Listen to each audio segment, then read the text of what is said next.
हमने देखा कि इम्सोल शॉक रह गई थी सेओनजाए को अपने सामने देखकर, क्योंकि वो उसकी बिग फैन जो है। तो वहीं सेओनजाए भी काफ़ी प्यार से इम्सोल के पास आया एंड देन इम्सोल को अम्ब्रेला में कवर करने के बाद पूछने लगा कि तुम यहाँ क्या कर रही हो? क्या तुम्हारी व्हीलचेयर खराब हो गई है?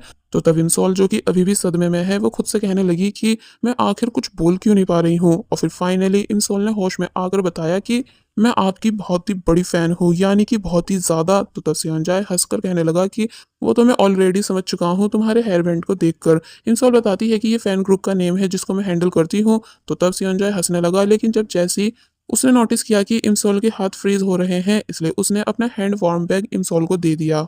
इंसॉल और ज़्यादा इंप्रेस होने लग जाती है कि तभी सियोंजाए अपनी अम्ब्रेला भी इंसॉल के सामने कर देता है, ये बोलते हुए कि तुम्हें इसकी ज़्यादा ज़रूरत है इसलिए तुम इसे रख लो। एंड देन पूछने लगा कि अब तुम घर वापस कैसे जाओगी? क्या तुम्हें कोई भी लेने आने वाला नहीं है? एंड अगर ऐसा है तो फिर क्या मैं तुम्हें तुम्हारे घर ड्रॉप कर दूँ? वैसे भी तुम मेरी बिग फ़ैन जो हो। तो तब इस बात को सुन आप सभी खुद इमेजिन कर लो कि इंसॉल कितनी ज़्यादा खुश हुई होगी, क्योंकि ये बात तो ठीक एक सपने जैसी हुई। मगर अब इससे पहले कि वो हाँ कर पाती सेओनजाए के साथ जाने के लिए, कि तभी हिंजी भी यहाँ आ जाती है और इंसॉल को हेलो करने लगी। पहले तो इंसॉल को बहुत ही ज़्यादा गुस्सा आया कि मेरी फ्रेंड की टाइमिंग इतनी ज़्यादा ख़राब कैसे हो सकती है, मगर फिर टूटे हुए दिल के साथ सेओनजाए से बोली कि कोई बात नहीं, मैं अपनी फ्रेंड के साथ चली जाऊंगी। सेओनजाए तब भी नीचे बैठता है एंड अपनी अम्ब्रेला इंसॉल को देने लगा। तो तब इंसॉल कहती है कि आप बहुत ही अच्छे हो, इसलिए मैं भी आपको कुछ देना चाहती हूँ। वैसे तो इस टाइम मेरे पास ज़्यादा कुछ खास नहीं है, पर आप ये कैंडीज रख सकते हो, मुझे पता है कि ये आपकी फेवरेट है। सुनजाए खुशी से उन कैंडीज को अपने पास रख लेता है कि तभी ये सीन यहीं पर कट हुआ एंड अब दिखाया गया कि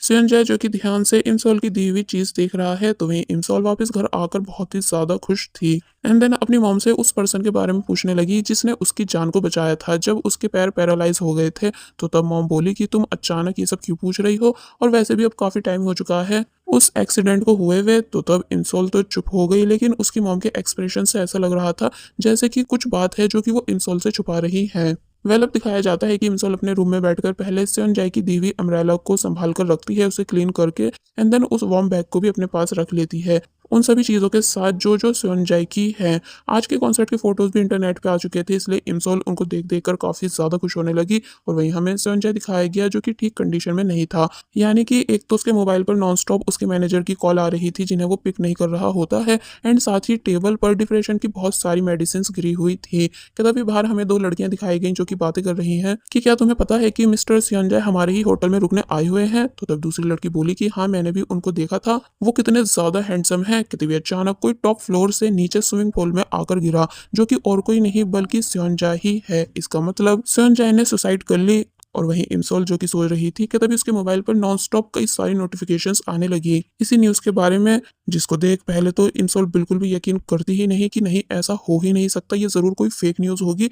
मगर जब जैसे उसके पास वो वीडियो आई जब सियोंजाय को स्विमिंग पूल से निकालने के बाद होश में लाने का ट्राई किया जा रहा था, मगर सियोंजाय होश में आ ही नहीं रहा होता है, इसलिए सभी लोग उसे हॉस्पिटल लेकर जाने लगे। तो तब ये सब देख इंसोल के होश उड़ गए कि आखिर ऐसा हो कैसे गया। ग्रुप में उस हॉस्पिटल का नाम भी आ गया जहां से एंजाय को लेकर जाया गया है, इसलिए इंसोल भी तुरंत हॉस्पिटल के लिए निकल गई एंड बहुत बुरे सदमे में थी कि आखिर सियंजाय ने ऐसा क्यों किया, जबकि अभी कुछ देर पहले ही तो हम दोनों मिले थे, तब तो सियंजाय बिल्कुल ठीक था। मगर जब रास्ते में इंसोल जा रही थी कि तभी उसकी किसी से टक्कर हो जाने की वजह से उसकी वो वॉच नीचे गिर जाती है जो कि सियंजाय की है, यानी जिसके लिए वो मॉर्निंग में अपनी ग्रैंड माँ से लड़ रही थी।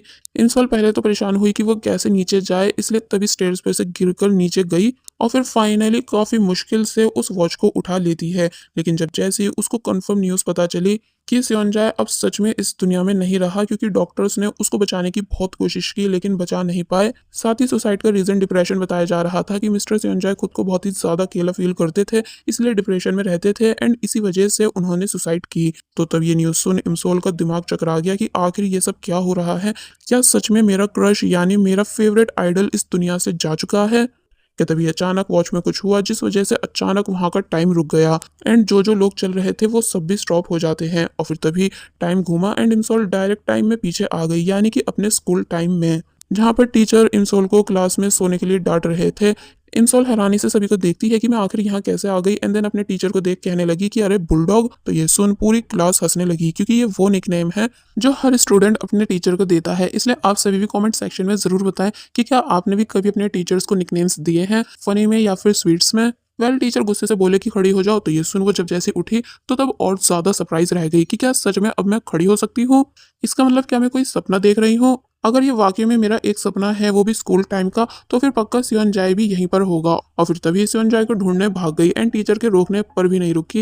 एंड जैसा कि पहले बताया गया है कि दोनों एक ही स्कूल में थे, इसलिए इंसॉल सेओनजाए को ढूंढते हुए सामने वाली बिल्डिंग की तरफ आती है और किसी से उसके बारे में पूछने लगी। और वहीं हमको सेओनजाए दिखाया गया जो कि स्विमिंग प्रैक्टिस कंपटीशन के लिए अपनी टीम के साथ जा रहा है। और फिर जब जैसे कंपटीशन स्टार्ट हुआ तो फाइनली सेओनजाए ही इस कंपटीशन को जीता, क्योंकि भले ही उसके शोल्डर में कुछ प्रॉब्लम है लेकिन वो तब भी स्विमिंग में बहुत अच्छा है। इमसॉल भी सेओनजाए को ढूंढते ढूंढते यहाँ आ चुकी थी एंड जब जैसे उसको वो दिखा तो तब पहले तो इमसॉल बहुत ही ज्यादा इमोशनल होती है सेओनजाए को जिंदा देखकर, और फिर तभी उसने जोर से सेओनजाए को आवाज दी एंड भागती हुई उसके पास जाने लगी। सेओनजाए हैरान रह गया ये देखकर कि आखिर ये लड़की है कौन जो मेरा नाम पुकार रही है।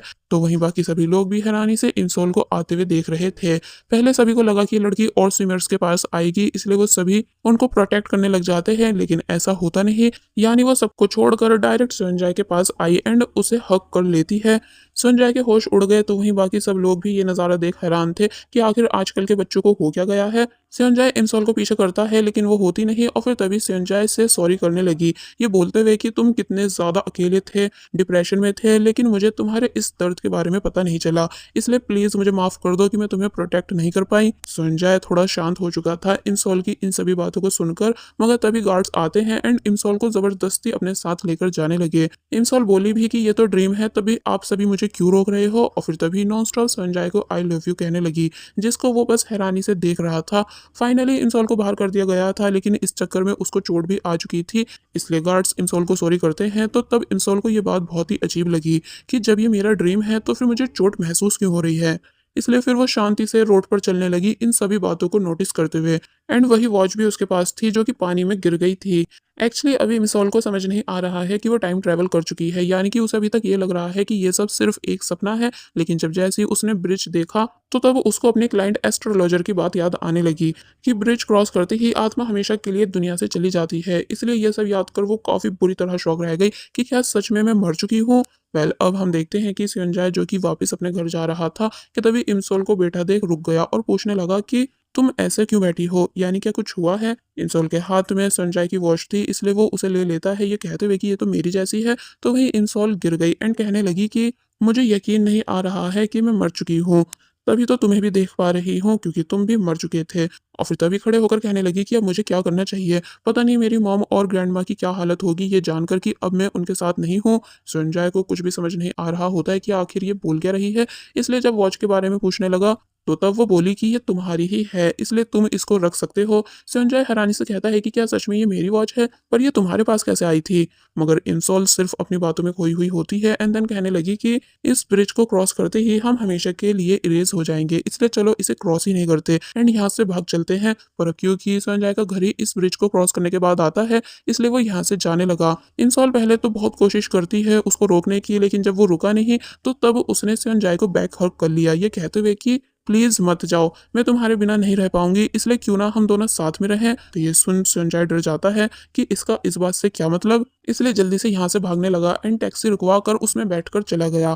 इंसोल कंफ्यूज हो जाती है ये देखकर कि क्या सच में इस वर्ल्ड में टैक्सी भी होती है। कि तभी उसको अपनी मॉम की कॉल आई जो कि डांट रही होती है कि तुमने स्कूल बंक कैसे करा, मुझे तुम्हारे टीचर ने सब बता दिया है, इसलिए अभी घर वापस आओ। तो तब इंसोल और ज्यादा कंफ्यूज हो गई कि इस वर्ल्ड में हम कॉल पर बात कैसे कर पा रहे हैं, यानी कि आखिर ये सब हो क्या रहा है। तो वहीं सेओनजाए जो कि अब अपने घर आ चुका था एंड डैड से कॉल पर बातें कर रहा था कि आज उसकी स्विमिंग प्रैक्टिस कैसी रही। कि तभी उसको बहुत तेज तकलीफ हुई अपने शोल्डर में, इसलिए वो खाने का बहाना करके कॉल कट कर देता है। आई थिंक उसने ये बात अपने डैड से छुपा रखी है कि उसके शोल्डर में कुछ प्रॉब्लम है। कि तभी वो देखता है कि मेरी वॉच मेरे पास है, इसका मतलब जो ये दूसरी वॉच है ये उसी लड़की की थी, पर उसने ये मुझे क्यों दी। कि तभी उसको इंसोल की बातें याद आने लगी जो उसने हक करते टाइम कही थी, इसलिए वो सीरियस हो गया क्योंकि वो वाकई में खुद को अकेला फील करता है। और फिर तभी अपने शोल्डर की फिक्र करने लगा। अब नेक्स्ट सीन में हम देखते हैं कि इंसोल जब जैसे अपने घर के सामने आई तो वो हैरान हुई ये देखकर कि ये वाला घर तो ठीक मेरे रियल वर्ल्ड वाले घर के जैसा है, न्यू भी लग रहा है एंड लगता है कि अभी तक इस एरिया का रीडेवलपमेंट नहीं हुआ। और फिर जब जैसे घर में आई तो तब और ज़्यादा हैरान हो जाती है कि मॉम इतनी यंग कैसे दिख रही हैं। लेकिन इंसोल की मॉम इंसोल को डांटने और मारने लगी कि तुम्हारी हिम्मत हुई कैसे स्कूल बंक करने की, क्या यही सब करने के लिए मैं तुम्हें स्कूल भेजती हूँ।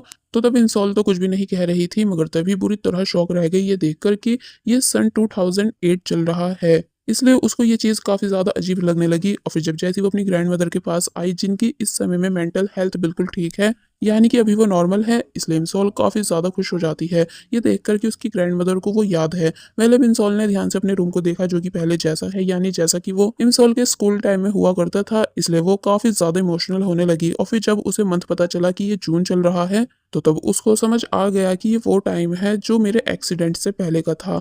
और फिर याद करने लगी कि जब एक्सीडेंट के बाद मैंने हॉस्पिटल में आईज़ ओपन की थी तो तब मॉम एंड ग्रैंडमा मेरे लिए काफ़ी ज़्यादा रो रही थी एंड साथ ही मुझको बिल्कुल भी अपने लेग्स फ़ील नहीं हो रहे थे क्योंकि वो पैरालाइज़ हो चुके थे। और फिर अब प्रेज़ेंट में काफ़ी प्यार से अपने लेग्स को देखने लगी क्योंकि अब वो एकदम ठीक जो है, इसलिए इमोशनल होने लगी। साथ ही अपने पैरों को ठीक देखकर बहुत ज़्यादा खुश भी थी।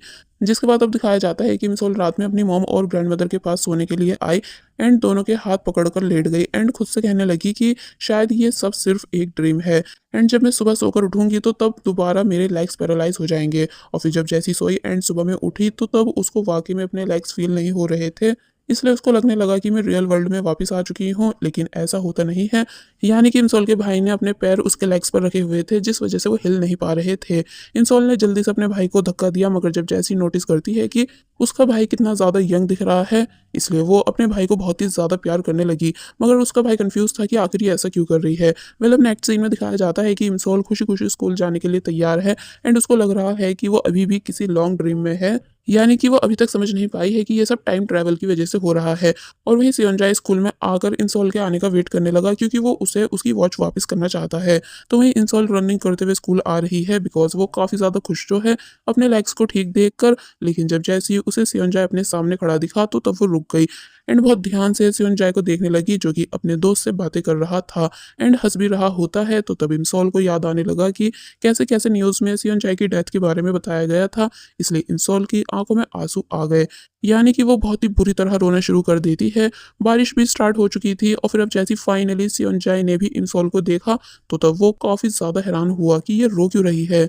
इसलिए तभी अपने फ्रेंड को बारिश में छोड़कर अम्ब्रेला लेकर इंसोल के पास आता है एंड देन इंसोल को अम्ब्रेला में कवर करने के बाद पूछने लगा कि तुम आखिर रो क्यों रही हो। तो तब इंसोल की आंखों में और ज़्यादा आंसू आने लगे क्योंकि सेम यही लाइंस प्रेजेंट में भी सियोंजाई ने इंसोल से बोली थी मरने से पहले।